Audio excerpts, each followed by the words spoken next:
E aí, rebanho, hoje vamos falar sobre tipos de libertarianismo.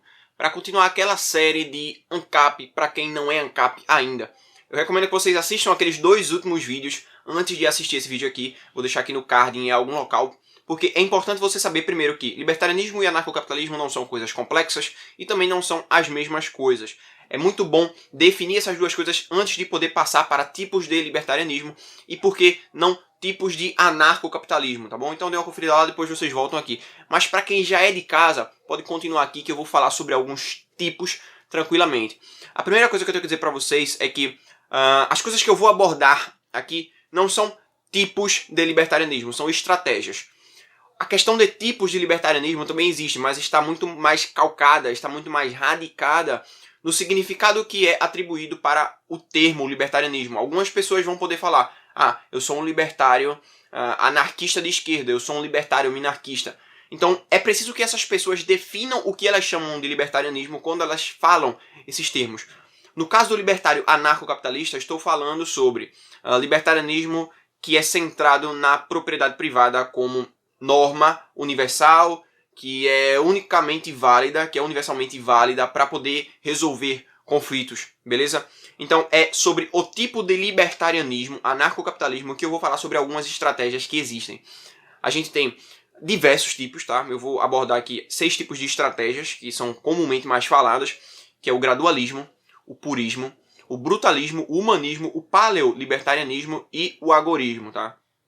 Acredito que a maioria já deve ter escutado esses termos, mas gera muita confusão, porque as pessoas acabam achando que tudo isso é muito complicado e você tem que escolher um tipo específico e você tem que seguir aquilo ali, coisa que não é verdade, tá? A gente tem alguns conflitos entre os libertários por causa de algumas estratégias, mas na maioria é tudo bem de boa e a gente até aceita, a gente repudia algumas coisas, aceita outras e algumas a gente consegue tolerar. Infelizmente tem um cara utilizando uma serra aqui às 8 horas da manhã e por isso vai sair um ruídozinho ao fundo. Mas enfim, é isso aí. É a vida que a gente tem quando a gente tem uma cidade que não é privada, que não tem regras e a pessoa pode fazer o que ela quiser, não é mesmo? Obrigado, Estado. Você está defendendo a minha propriedade sonora do ambiente. Mas vamos lá, vou tentar evitar me concentrar nesse barulho e tentar falar sobre essas coisas. A primeira coisa que a gente vai falar é sobre os mais comuns que são falados, principalmente por causa das pessoas que defendem políticos dentro da ação libertária, que é o gradualismo e também o purismo.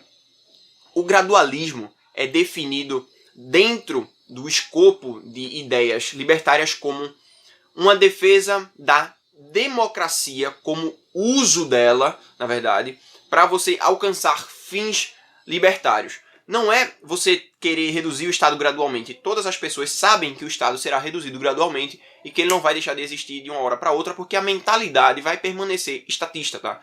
Então, não é uma questão de gradualista no sentido temporal, mas sim no sentido de você abdicar de algumas ideias mais puristas, que é o que eu vou falar posteriormente, para poder utilizar alguns artifícios políticos.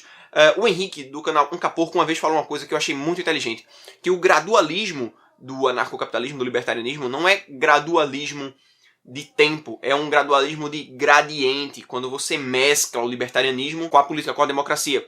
E a gente tem que pensar o seguinte, que o libertarianismo gradualista, pelo menos na minha opinião, não é o libertarianismo se infiltrando na política, e sim os políticos se infiltrando no libertarianismo. É por isso que eu sou contra o uso do gradualismo político, eu sou contra as ideias de gradualismo político. Eu sei que o vídeo já está na metade aí, eu devo ter quebrado o raciocínio de alguém, só que eu esqueci de avisar para vocês se inscreverem no canal, deixarem um like e conferirem os links na descrição, porque há links para a Amazon e comprando através desses links, vocês ajudam a patrocinar o canal. Você também pode ser um apoiador através do Apoia-se diretamente, apoiando com valores acima de R$5, a partir de R$5, na verdade, você ajuda a patrocinar o canal. E você também tem acesso ao nosso Discord, vai ter uma chamadinha legal aí no próximo domingo, às 9h30 da noite. Fiquem ligados, tá? E em contrapartida nós temos o que é chamado de purismo.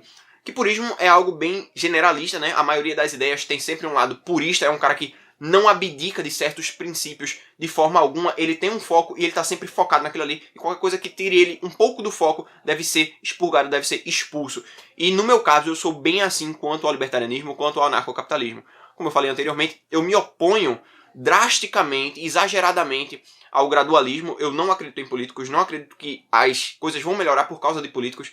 Eu acredito que todos os políticos que entram para fazer parte do Estado são as piores opções possíveis. Por isso que eles acabam conseguindo entrar, porque o Estado meio que peneira os políticos que poderiam ser bons para a população e, consequentemente, seriam contra o Estado de alguma maneira. Então, eu sou o purista, tá? Essa é a ideia mais simples de todas. O purista é o cara que não defende que utilize-se meios políticos para fazer defesas do anarcocapitalismo ou do libertarianismo. Agora, é bom deixar uma coisa muito clara. Muitas pessoas definem essas ideias de formas completamente distintas. Como eu disse anteriormente, o mais importante é que essas coisas sejam bem definidas ao longo de uma argumentação.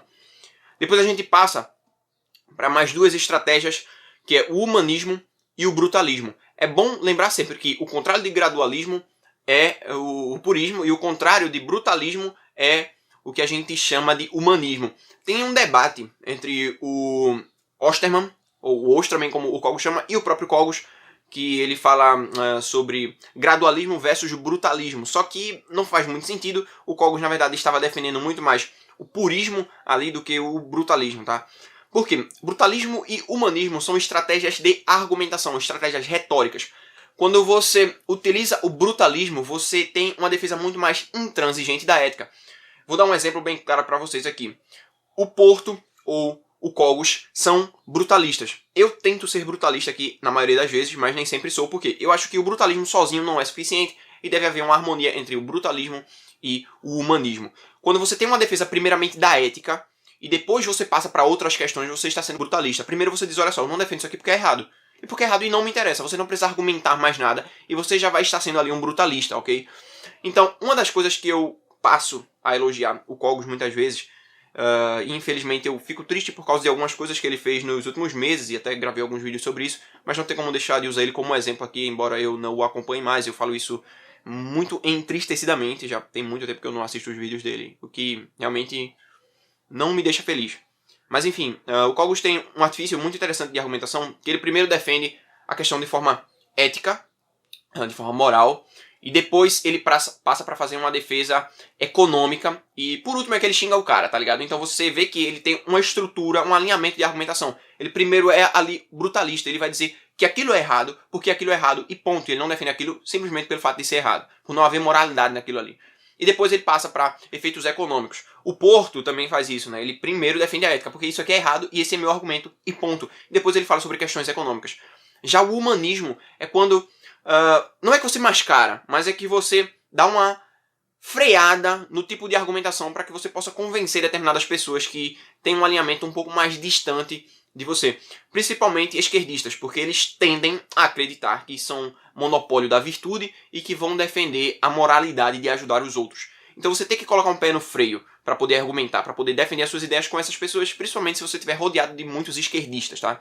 Então, ao invés de você chegar e dizer, eu não defendo o Estado, porque o Estado é errado, e a pessoa vai chegar e vai dizer, olha só, mas e os pobres? Como é que vão ficar os pobres? E aí? E aí? E aí você vai se passar como o cara que não quer que os pobres tenham uma vida boa. Mas aí o humanismo chega e diz o seguinte, olha só, gente, o Estado cria pobreza. O Estado destrói a riqueza das pessoas, faz mal às pessoas, e é por isso que a gente tem que acabar com o Estado. E aí depois é que você parte para uma argumentação mais calcada na ética. É muito bom, é muito importante você ter essas duas coisas bem definidas no meio da sua argumentação, porque você pode iniciar de um jeito e terminar de outro, ou iniciar de um outro jeito e terminar do primeiro. Mas eu, particularmente, acredito que é importante utilizar os dois métodos, tá? Eu gosto muito mais do brutalismo, porque é mais simples. Você argumenta, você joga na cara da pessoa, e ali acabou, e ponto. Só que você quer só estar correto, ou você quer convencer as pessoas. Aí é que está um grave problema. Na maioria das pessoas, eu só quero mesmo seguir o que está correto. Eu não quero nem estar correto. É uma coisa que o Ancaporco também me falou, que eu achei muito inteligente, que é, as pessoas confundem o fato de eu estar correto com o fato de eu querer estar correto. Eu quero ser convencido, então eu jogo logo o argumento mais pesado que eu tenho, e se a pessoa conseguir refutar aquilo ali, massa, cara. Vai ser a melhor coisa, porque a gente vai poder reduzir muito, encurtar muito a argumentação. Só que, se você quer convencer a outra pessoa, bom, você tem que utilizar os dois métodos, as duas estratégias. E eu passo por períodos onde eu quero convencer as outras pessoas, e tem períodos em que eu só quero ser convencido que eu estou errado. Então é bom equilibrar muito bem essas duas coisas. E por último, a gente passa para mais duas estratégias, que é o paleolibertarianismo e o agorismo. Muita gente acha que gradualismo é de tempo gradual e agorismo é de tempo agora. Eu quero que o Estado acabe agora. O que é bem bobagem, na verdade. Agorismo vem do termo ágora, que eram os locais na Grécia Antiga onde as pessoas meio que se reuniam voluntariamente para poder comercializar, para poder fazer reuniões, para poder meio que fazer as coisas cotidianas deles lá. Então, é uma referência muito clara entre agorismo e voluntarismo, sabe? Porque é algo que as pessoas fazem voluntariamente. Inclusive está ligado com a contra-economia. Eu não sei se isso aqui tá bem enquadrado e tá me incomodando pra caramba. E agora tem 10 minutos é que eu percebi isso aqui. Então, pelo fato das pessoas fazerem essas ações lá completamente voluntariamente, embora eu não goste dessa palavra, vamos usar espontaneamente aqui. Já falei em diversos vídeos porque eu não gosto dessa palavra, mas enfim. Então, a partir do momento que você tem ações espontâneas ocorrendo ali, a gente pode utilizar esse termo agorismo para representar justamente um tipo de contra-economia, onde você faz coisas de forma espontânea sem nenhum tipo de coerção estatal. Como você vai fazer isso aí? Bem, fica ao seu critério, tá bom? E por último a gente vai falar um pouco sobre paleolibertarianismo.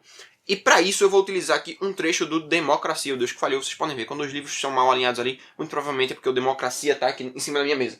Deixa eu só pegar ele aqui. Vejam bem. Antes de falar sobre o paleolibertarianismo, é interessante falar sobre o que é o libertarianismo modal, que é algo que o Rothbard criou na terminologia dele. E o Hoppe diz o seguinte aqui, na página 242 de Democracia, no capítulo justamente sobre conservadorismo. O ambiente contracultural e a tolerância multicultural e relativista do movimento libertário atraiu um número ainda maior de desajustados e fracassados, tanto em termos pessoais quanto em termos profissionais, ou simples perdedores. Murray Rothbard, em nojo, chamou-os de libertários vazios e os identificou como libertários modais, típicos e representantes.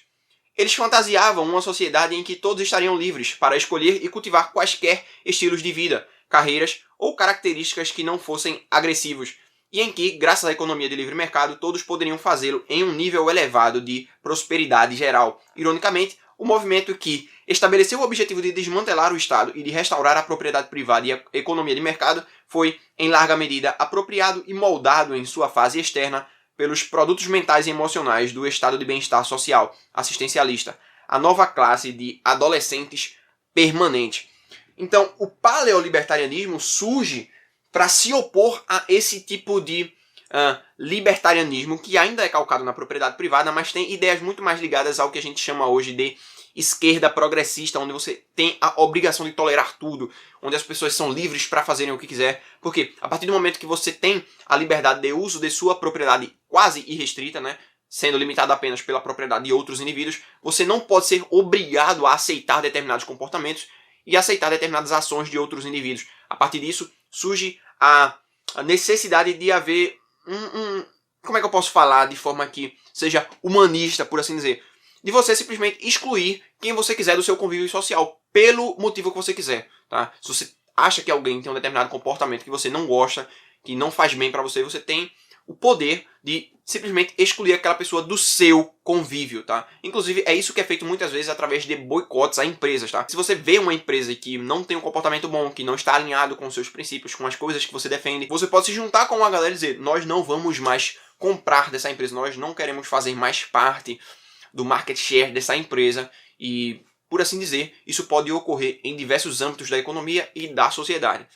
No mais, é isso aí, o paleolibertarianismo surge como um tipo de conservadorismo libertário para se opor a esse libertarianismo modal, mas é aquela coisa, vocês não precisam se encaixar em um tipo específico e dizer, eu vou defender apenas isso aqui. Você pode utilizar diversas estratégias, menos o gradualismo faz mal, isso aí vocês deixam longe, tá? Você tem diversas estratégias e tem o gradualismo. O gradualismo, ele é sempre nublado e ele é meio ruim, não se envolvam com o gradualismo, tá? Ele tem um discurso muito bonito, que é muito mais atrativo, só que ele tá carregado de ineficiência e contraprodutividade. Eu vou ficando por aqui, espero que vocês tenham gostado. É isso aí, valeu, falou e fui.